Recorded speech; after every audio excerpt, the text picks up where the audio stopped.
माँ का दर्द। बच्चों को स्कूल छोड़कर अभी प्रीति घर लौटी ही थी कि उसके मोबाइल की बेल बजी। उसकी सहेली का फोन था। फोन उठाते ही वह चहक उठी। हेलो रेखा, कैसी है तू? तुम सब लोगों की बहुत याद आती है यार। हाँ प्रीति, मैं भी तुझे बहुत मिस करती हूँ। और बता, सब कैसा चल रहा है? रेखा ने पूछा तो गहरी सांस लेते हुए प्रीति बोली, क्या बताऊं रेखा, प्रदीप के ट्रांसफर के बाद जब से हम लोग कानपुर आए हैं मेरा बिल्कुल दिल नहीं लग रहा। क्यों, घर पसंद नहीं आया क्या? अरे नहीं, घर तो एक बहुत अच्छी सोसाइटी में है, आसपास भी खूब हरियाली है, लेकिन फिर भी मन को वह सुकून नहीं जो मैं अपने पिछले घर में छोड़ कर आई हूँ। वहाँ सब कुछ कितने अच्छे तरीके से चल रहा था। मेरी जॉब भी बहुत बढ़िया चल रही थी।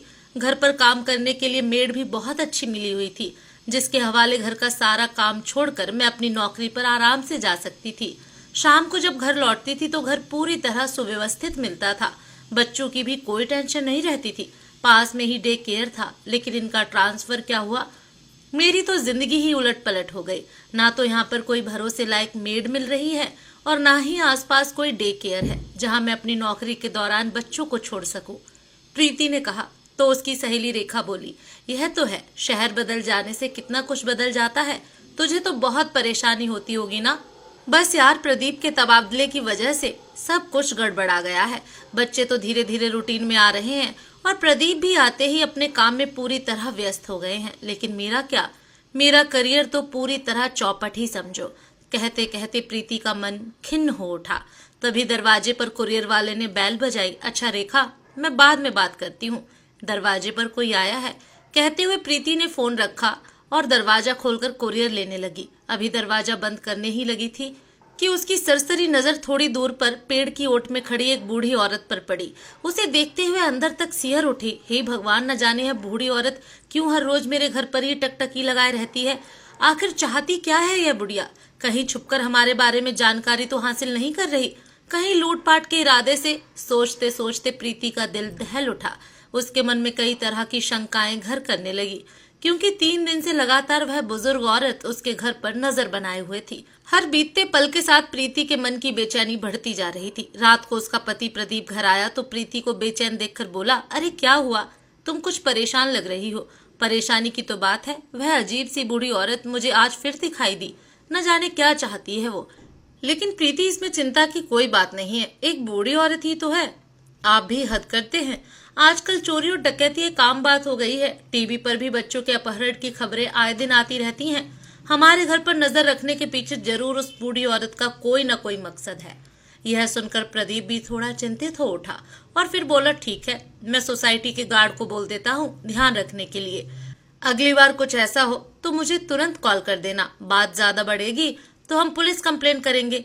उसके बाद 2-3 दिन बीत गए। अपनी जिंदगी को दोबारा से पटरी पर लाने की प्रीति की कोशिश जारी थी, ताकि वह फिर से नौकरी पर जाना शुरू कर सके। हर रोज छत पर कपड़े सुखाते हुए प्रीति की नजर अनायास ही इधर उधर दौड़ने लगती थी। 3 दिन से वह बूढ़ी औरत नजर नहीं आ रही थी। मन को एक सुकून आया, चलो इस मुसीबत से तो पीछा छूटा। परंतु अगले दिन जब प्रीति अपने बच्चों को स्कूल बस में बिठाकर घर वापस आ रही थी, तभी अचानक उसके सामने वह बूढ़ी औरत आ गई। उसे देखते ही प्रीति अंदर तक कांप गई। उसने अपने कदमों की गति तेज कर ली। बेटी मेरी बात तो सुनो, बेटी सुनो तो, वह बूढ़ी औरत पीछे से आवाज लगाने लगी। लेकिन प्रीति तेजी से दौड़ती हुई अपने घर चली आई और दरवाजा बंद करके तुरंत अपने पति को फोन लगा दिया। तुम घबराओ मत प्रीति, मैं अभी पुलिस को फोन करता हूँ, तब तक दरवाजा बंद रखना। करीब आधे घंटे के बाद प्रदीप पुलिस को साथ लेकर पहुंच गया। वह वृद्ध महिला वापस वहीं बैठी थी जहां बैठकर वह हमेशा उस घर की ओर देखती रहती थी। पुलिस ने उस बूढ़ी औरत से पूछताछ की और फिर आस पड़ोस के लोगों से भी कुछ सवाल पूछे। लेकिन पूछताछ करने के बाद जो कुछ भी सामने आया, उसे सुनकर प्रदीप की हैरानी का ठिकाना न रहा। थोड़ी देर बाद घर की बेल बजी तो प्रीति ने दरवाजा खोला तो देखा कि दरवाजे पर प्रदीप उस बूढ़ी औरत के साथ खड़ा था। यह देखकर प्रीति विस्मित सी रह गई। इससे पहले कि वह कुछ पूछती, प्रदीप घर के अंदर आया और बूढ़ी औरत गेट पर ही खड़ी रही। प्रदीप, यह तो वही औरत है ना जिसके बारे में मैंने आपसे बात की थी, आप उसे यहाँ क्यों ले आए? गुस्से से प्रीति ने पूछा। तो प्रदीप बोला, प्रीति, मैं तो पुलिस को अपने साथ लेकर आया था ताकि पता चल सके कि यह औरत कौन है और हमारे ही पीछे क्यों पड़ी है। और पूछताछ में जो कुछ भी पता चला है ना, उसे अगर तुम भी सुनोगी तो हैरान रह जाओगी।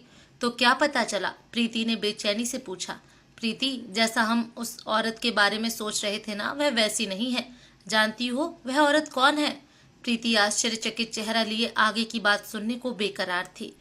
तो प्रदीप ने कहा, उनका नाम शारदा देवी है। हमसे पहले इस घर की मालकिन वह थी। क्या? लेकिन ऐसा कैसे हो सकता है? यह घर तो आपने अपने कलीग और दोस्त रोहित वर्मा से खरीदा था ना, जिसे विदेश में बहुत अच्छी नौकरी मिल गई थी। क्या यह रोहित वर्मा की माँ है? हाँ प्रीति, यह बेचारी बूढ़ी और अभागी औरत उसी रोहित की माँ है। लेकिन प्रदीप, रोहित वर्मा ने तो बताया था कि उसके माँ बाप इस दुनिया में है ही नहीं। उसने झूठ बोला था प्रीति। उसके पिता की मृत्यु 1 वर्ष पहले हुई थी।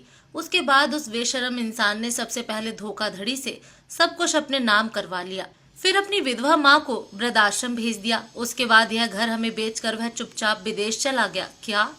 कोई इंसान अपनी माँ के साथ इतना बड़ा धोखा कैसे कर सकता है? और वह भी तब जब उसकी माँ का कोई और सहारा भी नहीं था। प्रीति आश्चर्यचकित हो गई और उधर प्रदीप की आंखें भी नफरत से भर उठी। फिर कुछ सोचते हुए प्रीति ने कहा, अच्छा चलो, अगर यह इस मकान की पुरानी मालकिन है भी तो अब यहाँ क्या करने आई है? अपना घर वापस लेने? लेकिन प्रदीप, हमने तो इस घर की पूरी कीमत देकर इसे खरीदा है ना। प्रीति चिंता भरे स्वर में बोली। तो प्रदीप ने कहा, अरे नहीं प्रीति, वह बात नहीं है। दरअसल आज उनके पति की मृत्यु को पूरा 1 साल हो चुका है। उनकी पहली बरसी है, इसलिए वह उस कमरे में दिया जलाकर उनकी आत्मा की शांति के लिए प्रार्थना करना चाहती हैं, जहां वह और उनके पति रहते थे, जहां उन्होंने अंतिम सांस ली थी। यह क्या बात हुई भला? ना तो यह घर अब उनका है और ना ही वह कमरा। फिर यहाँ प्रार्थना करने से क्या फर्क पड़ने वाला है? मेरी तो इन बातों में बिल्कुल आस्था नहीं है। अरे प्रीति, वह तुम्हारी सोच है, तुम्हारी आस्था नहीं तो ना सही, उनकी तो है।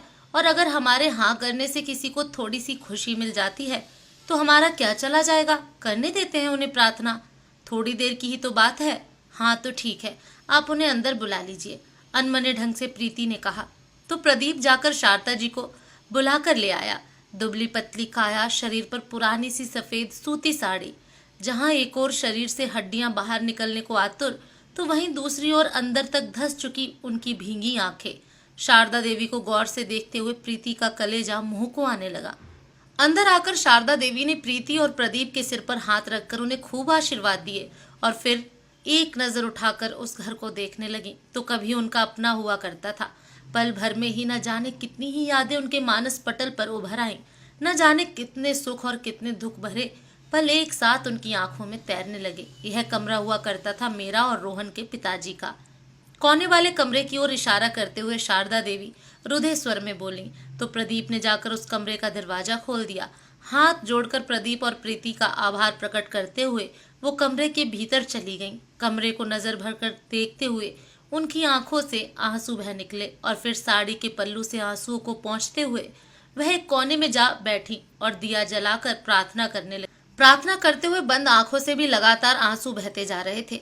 कुछ देर बाद जब प्रार्थना करके वह कमरे से बाहर निकली तो वापस उन दोनों को आशीर्वाद देने लगी और फिर बोली, बेटा, एक समय था जब मैं इस घर में दुल्हन बनकर आई थी और उस समय मैं यही सोचा था कि अब इस घर से मेरी अर्थी ही निकलेगी। लेकिन कहते कहते शारदा देवी का कंठ अवरुद्ध हो गया।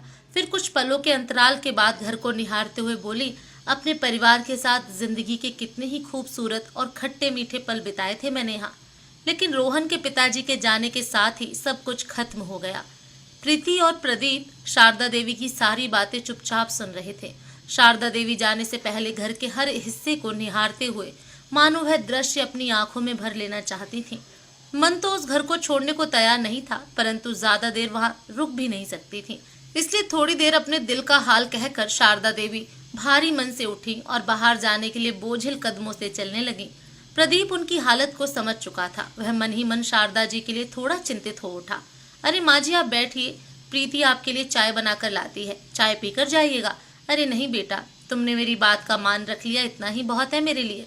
अरे माँ जी, आप बैठिए, मैं बस अभी चाय लेकर आई। कहते हुए प्रीति रसोई घर में चली गई। शारदा देवी वापस सोफे पर आकर बैठ गई। थोड़ी देर में प्रदीप रसोई घर में आया और उत्साहित स्वर में बोला, प्रीति, मेरे दिमाग में एक बहुत अच्छा आइडिया आया है, जिससे हम भी सुखी हो जाएंगे और इन माताजी के मन की मुराद भी पूरी हो जाएगी। अच्छा, ऐसा कौन सा आइडिया आया है? प्रीति ने हैरानी से पूछा। तो प्रदीप ने कहा, क्यों ना हम इन्हें अपने घर में ही रख लें। क्या?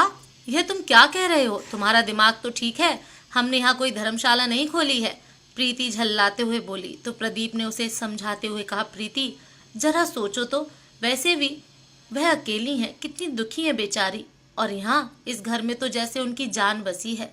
अगर हम उन्हें यहाँ रहने की जगह दे दें तो उन्हें यह घर छोड़कर जाना भी नहीं पड़ेगा और तुम्हारी भी परेशानी दूर हो जाएगी। वह हमारे घर का ख्याल भी रख लेंगी, फिर तो तुम बड़े आराम से अपनी नौकरी पर जा सकती हो।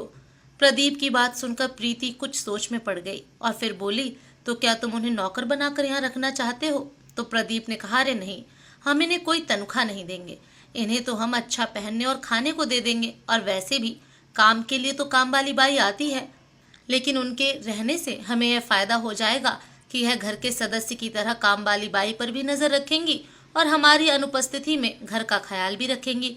फिर तो तुम भी टेंशन फ्री होकर अपनी नौकरी पर जा सकती हो, क्योंकि घर का काम और बच्चों को संभालने के लिए पीछे से माँ जी तो होंगी ही।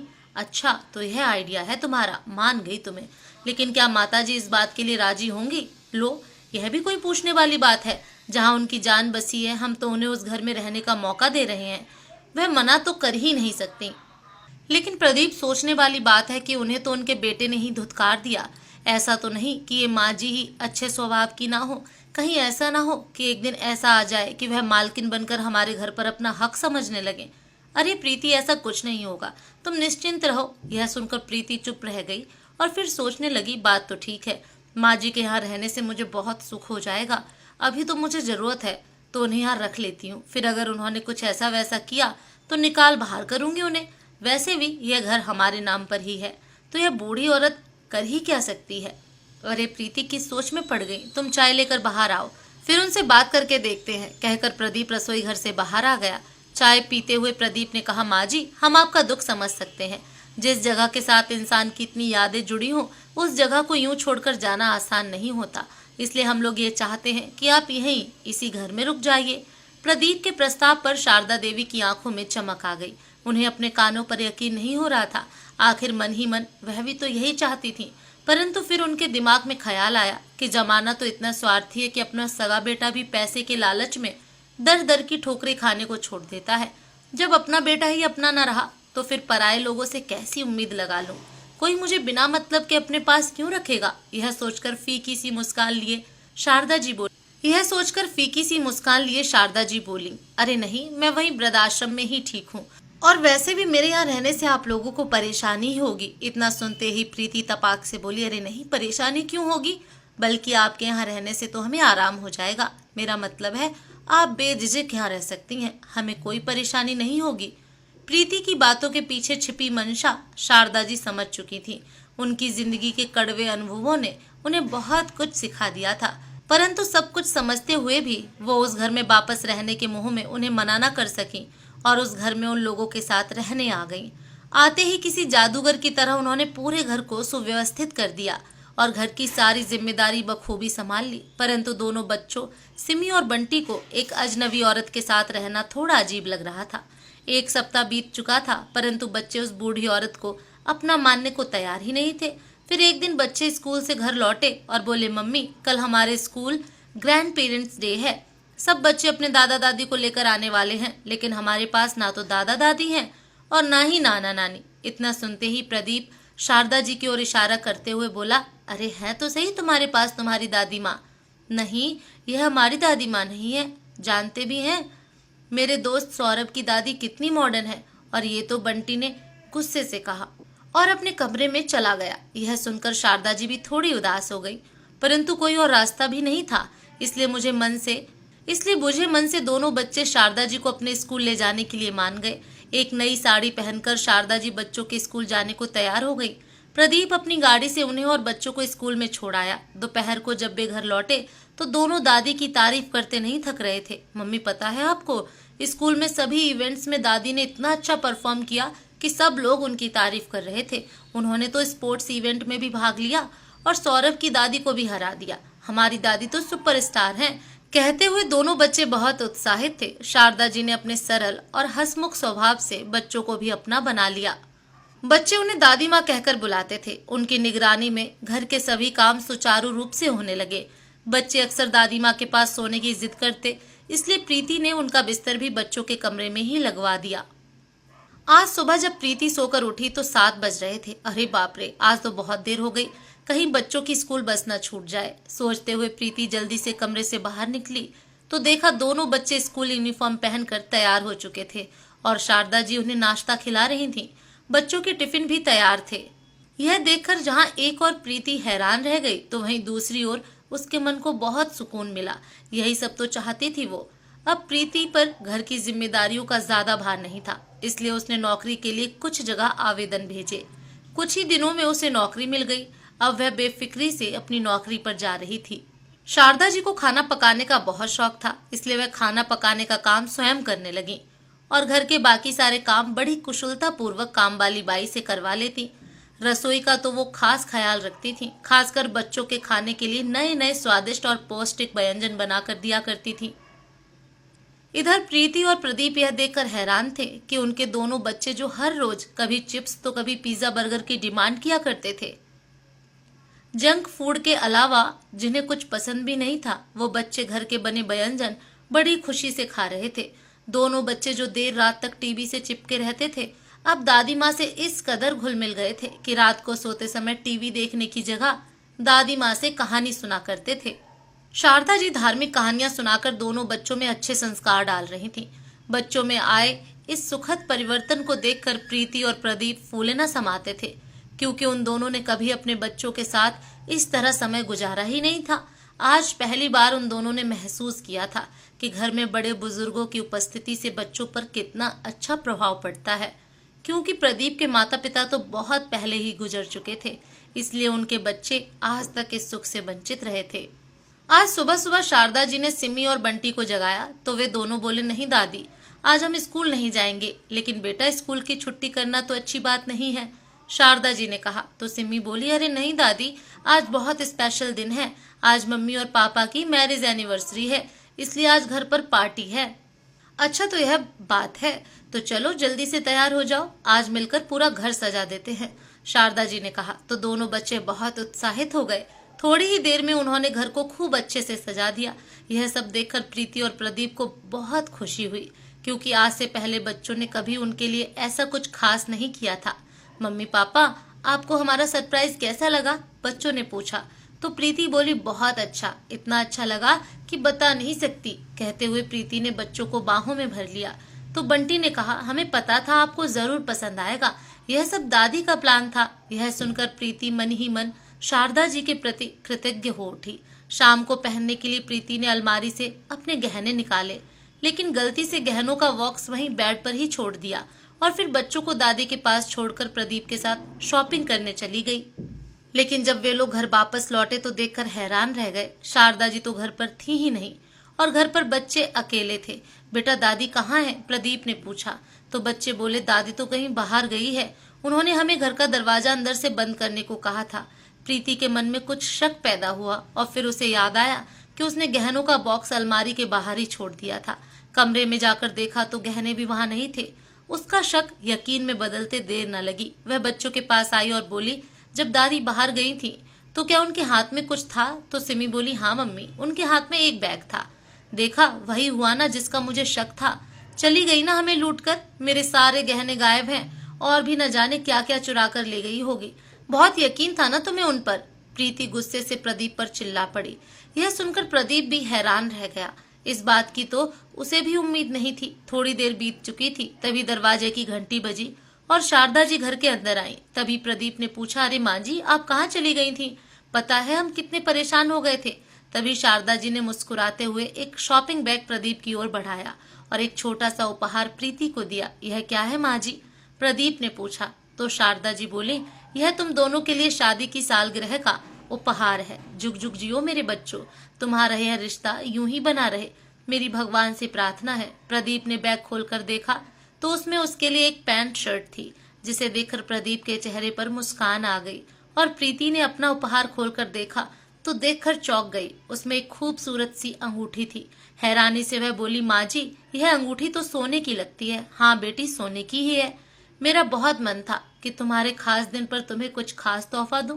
ज्यादा कुछ तो नहीं था मेरे पास, बस एक सोने की अंगूठी थी जिसे मैंने बहुत संभाल कर रखा हुआ था। लेकिन अब सोचा कि इसे रखकर मैं क्या करूंगी, इसलिए इसे धुलवा कर ले आई। अब तुम इसे पहनना, तुम्हारे हाथ में बहुत खूबसूरत लगेगी। यह सुनकर प्रीति की आंखें खुली की खुली रह गईं। फिर बोली, तो माँ जी, क्या आप इसलिए गई थी? हाँ बेटी, और तुम्हारे गहने जो तुमने बाहर रख दिए थे, मैंने उन्हें वापस अलमारी में रखकर ताला लगा दिया था। अब तो प्रीति की अंतर आत्माओं से कचोटने लगी। वो यह सोच सोच कर मन ही मन शर्मिंदा हो रही थी कि जिसे लाचार समझकर मैंने अपने फायदे के लिए आश्रय दिया था, उस ममतामयी माँ का दिल इतना बड़ा था कि अपने पास बचे इकलौते गहने को भी मुझे सौंप दिया। जिसने हमें और हमारे बच्चों को अपने बच्चों की तरह प्यार दिया, उसकी निस्वार्थ सेवा के बावजूद मैंने उस पर इतना बड़ा आरोप लगा दिया। सोचते हुए उसकी आंखों में पश्चाताप के आंसू आ गए। नहीं माँ जी, मैं इसे अपने पास नहीं रख सकती, यह आपकी अमानत है, प्रीति ने भरी आंखें लिए कहा। तो शारदा जी बोली, बेटी, यह एक माँ का आशीर्वाद है, इसे रख लो। और क्या पता आगे कभी किसी मौके पर कुछ देने के लिए मैं जिंदा भी रहूं या नहीं। नहीं माँ जी, आप ऐसे शब्द अपने मुंह से भी मत निकालिए। भगवान आपका आशीर्वाद हमारे सिर पर सदा बनाए रखे। कहते हुए प्रीति उनसे ऐसे लिपट गई जैसे बरसों बाद कोई बिछड़ी हुई बेटी अपनी माँ से मिल रही हो। वह दिन प्रीति को कभी नहीं भूला, क्योंकि उस दिन उसे भगवान ने एक ऐसा बेशकीमती उपहार दिया था जो अनमोल था, और वह उपहार था निस्वार्थ भावनाओं से भरा माँ का प्यार। और वह दिन शारदा जी के लिए भी यादगार बन गया, क्योंकि उस दिन उस घर में उनकी पुनर्प्रतिष्ठा हुई, एक आदरणीय माँ के रूप में। अगले ही दिन घर के बाहर लगी नेम प्लेट को भी बदल दिया गया और एक नई नेम प्लेट लगाई गई जिस पर लिखा था शारदा निवास।